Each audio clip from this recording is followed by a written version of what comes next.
Hey everyone, welcome back to 996 The Howl. Utah wins 5-4 in overtime against the New York Islanders. What a battle of a game. Utah had to lock in, dig in to get that win. It wasn't a sleepwalk, wasn't a cakewalk. They earned that win. They fought really hard. Let's get into this game. It was a home opener for the New York Islanders, one of three on this road trip Utah is going to be a part of. They got a Saturday night matchup against the Rangers where it's the Rangers home opener. That's going to be a high profile matchup. And then next Wednesday, yes, next Wednesday, still a home opener in Anaheim. But great job by Utah to quiet things down, calm things down after the opening ceremony in New York. They had possession of the puck way more than New York. New York didn't really have anything going for the first 4 minutes. There was a good chance by Michelli to Carcone. Carcone draws in the lineup, replacing O'Brien. There was some shifting down in the bottom six. Kerfoot centering Michelli and Krause.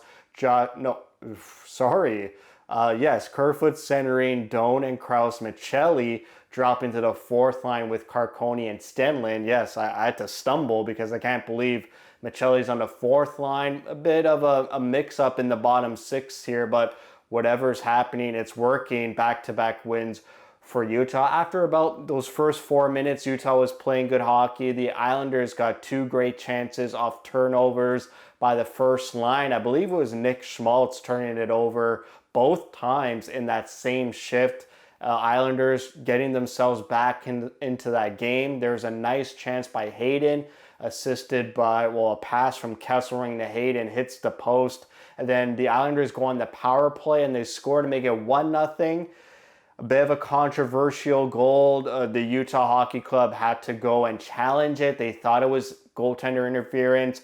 Looking at it, Duclair's skate is in the crease. He does make contact with Ingram, but I guess the refs didn't see enough to make the call. And then you look at another game tonight where Boston had a goal disallowed. This same exact situation. They disallow that Boston goal, but they allow this Islanders goal. All I care about is consistency. You could call it back whenever you want, but at least be consistent throughout the league. Make it just black and white. If the opposing player's skate is in the crease and hits the goalie, it's an automatic no goal. It doesn't need to be determined by how much did the player hit the goalie. It seems like if Ingram embellished the play a little bit more, they would have disallowed the goal. But then you don't want goalies embellishing and flopping all over the place. But whatever, it wasn't too bad of a call. It was really close, the closest you're going to get for a goaltender interference call. Because Utah failed their challenge, they go back on the penalty kill, and there was a weird bounce off the boards, and Ingram was behind his net trying to play the puck. It goes in front of the net. The Islanders player has a yawning open cage, and Ingram dives to save it to keep it 1-0. They go on another penalty right after. It feels like Utah was in the box pretty much this whole game. 3 straight penalties that Utah took. But, after all those penalties were over and done with, they had a late power play, Utah did, and they convert to tie the game. It was Krause from Michelli and Cooley. Cooley quietly having, to spoil it, a 4-point season, even though he hasn't scored yet. Very quiet compared to guys like Keller, Gunther, and Krause. Great to see Krause with 2 goals in 2 games to start the season. Islanders outshot Utah 10-6. Albeit they had 3 times as more power play minutes than Utah in that first period. We go in the second period, a bit quiet, a bit of a lull the first 5-6 minutes. Rely on Ingram a lot. Islanders had a couple great chances here in the second period. The first half of the second period, I felt it was pretty much all Islanders. It was rare Utah was having possession of the puck in the Islanders, and I wanted more offensive possession. Utah only had 8 shots halfway through this game. Still, it was tied 1-1, and so you're not too mad, but you look at the shot total and you look at the amount of chances Utah is generating, it needed to be a lot more than what we saw, but thankfully they score. It's a Barrett Hayden goal, which again, we all thought it was a Sergachev goal. It was a Sergachev point shot.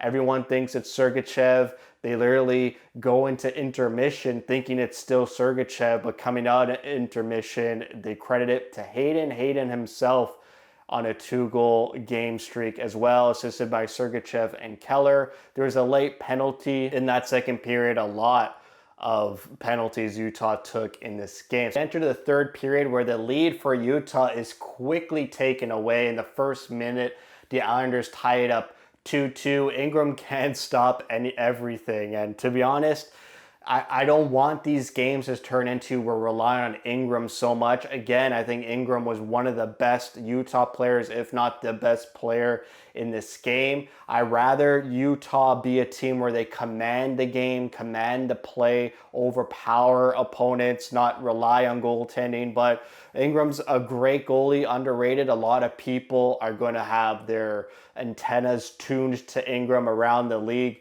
moving forward. He's just been a great goalie, and he was really great in this game, keeping the game tight. It was 2-2. Then there was a nice Kessel ring to Schmaltz chance. Schmaltz had like an open net off to the side.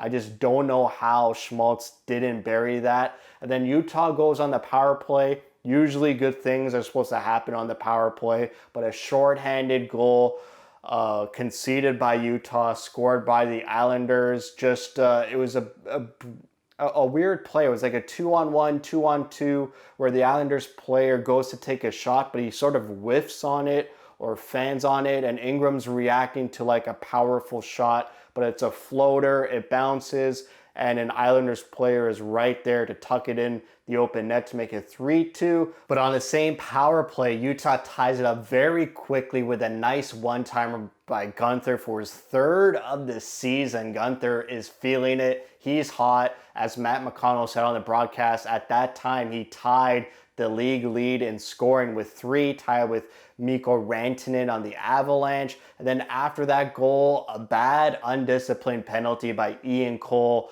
for Utah right off the face-off. Just high sticks, unders Lee in the face. Lee is sort of bleeding, not really, has like a bit of a scar, but the Utah kills off that huge 4-minute penalty in the middle of the third period, and then the Islanders take the lead very late in the third, like 2 minutes left in the period to make it 4-3. The first line, the forwards were so tired to back check. It was a 3-on-2 from the Islanders blue line all the way to Ingram, and the forwards were nowhere near the screen as it was following the puck. They were dead tired on that back check, just caught up ice, way too much space to cover, and on that 3-on-2, the Islanders convert. I thought the game was over. I thought it's a late goal, 2 minutes left. Utah will pull the goalie, then that's pretty much it. But no, the next shift right after, a rare sighting, a breakaway for Utah. So much space. Where did all this space come from?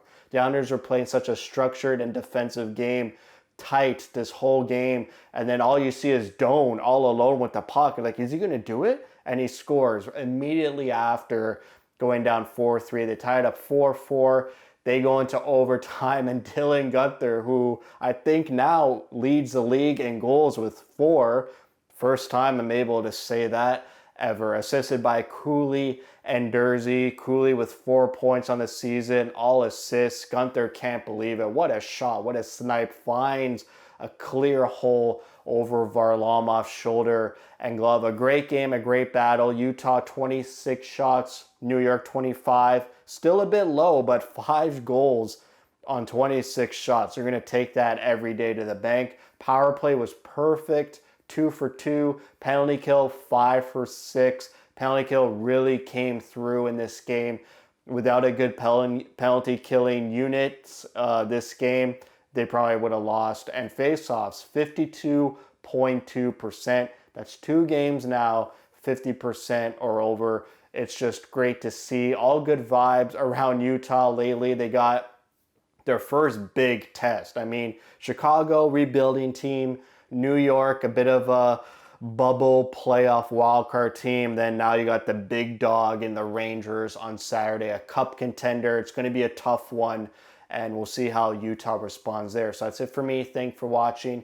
If you like what you see, spread the word. And as always, thank you for your support.